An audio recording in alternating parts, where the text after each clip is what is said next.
প্রিয় দর্শক, আসসালামু আলাইকুম। দর্শক, আপনাদের তৃতীয় শুভেচ্ছা জানিয়ে শুরু করছি আমাদের আজকের প্রতিবেদন। তো দর্শক, দেখতেই পাচ্ছেন আমাদের সামনে এক আপু দাঁড়িয়ে আছে। আমরা তার গল্পটা শুনবো, জানবো আপু এই বয়সে আমাদের ইউটিউবে কেন আসলেন, তিনি কি বলতে চান। আপু আসসালামু আলাইকুম, কেমন আছেন?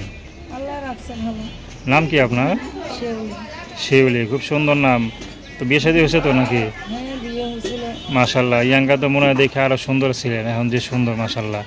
তো এত সুন্দর কিভাবে হইলেন? এখন আল্লাহ বানিয়েছে, এটা তো আমার কোনো হাত নেই। আচ্ছা, স্বামীর সাথে কেমন দিন কাটাতেছেন বলেন?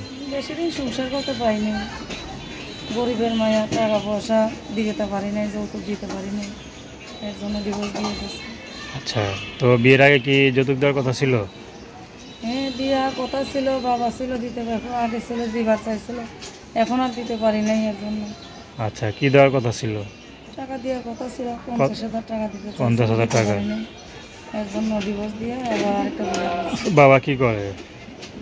বাবা এখন বদ্ধ হয়ে গেছে, কোনো কাজকর্ম করতে পারি না। আচ্ছা, বাচ্চা কাচ্চা আছে? না, ছেলে মেয়ে হয়নি। ছেলে মেয়ে হয় নাই? কদিন সংসার করি নাই, এই 15-16 দিন এরকম। মাত্র 15-16 দিন? হ্যাঁ। আচ্ছা, তো এখনো বাপের বাসায় থাকেন? কি করেন? ওই সেলাই মেশিনের কাজ করতাম। তো এর মধ্যে আর কি ছেলে পেলে দেখেন না বিয়ে শাদী করার জন্য?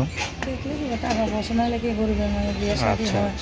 এই জন্য ইউটিউবে আসছেন? এর জন্য ইউটিউবের মধ্যে আইসি, যদি একটা ভালো মনের মানুষ পাই, আমরা মাইনালে, সে বয়স বেশি হইলে কি কম হইলে এটা কোনো যায় আসে না। দুবেলা দিনটা ডাল ভাত খেয়ে রাখতে বলে, এটা আমার কাছে আল্লাহ আলহামদুলিল্লাহ।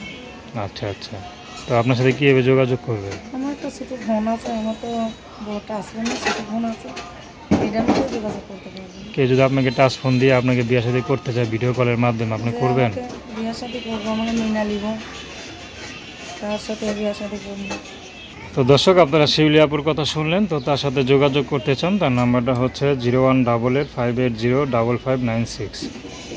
নাম্বারটা আবারও বলছি, 01885805596। তো দর্শক, প্রেম ভালোবাসা, সাহায্য সহযোগিতা, বিয়ে শাদী করা একান্ত আপনাদের ব্যক্তিগত ব্যাপার। আসুন আমরা 5 ওয়াক্ত নামাজ পড়ি, সর্বদা দেশের সেবা করি। আসসালামু আলাইকুম।